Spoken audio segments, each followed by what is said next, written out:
เป็นละครับสมพักเสียนผมใครอยากนำมาเด้อไงเลยรับรองฝีมือเฮ็ดกินเองบ่แซ่บจักสิว่าจังได๋บ่ยองเจ้าของก็เพิ่นสิยองผู้อื่นเนาะบอกกันเลยเนี่ยสิมึง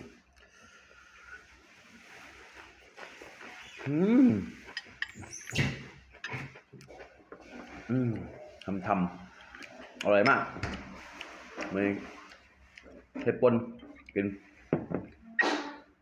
มันก็ป่นบ่คอผมบ่รู้กินกับลาบ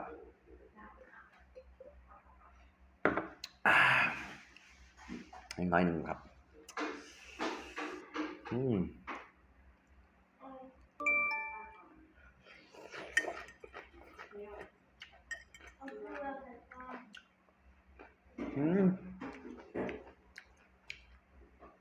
โอ้พี่กินเนื้อเผ็ดอ่ะ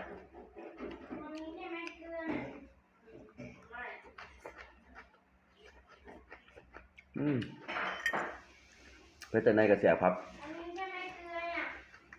ความจริงอยู่กับผู้มาเนี่ยผมมากินในนั้นกับบะแสบเชียวผมทำมานะไกลๆเลยอ๋อสุดยอดโอ้ยเผ็ดละกินชั่วบ่ได้ละเผ็ดแล้ว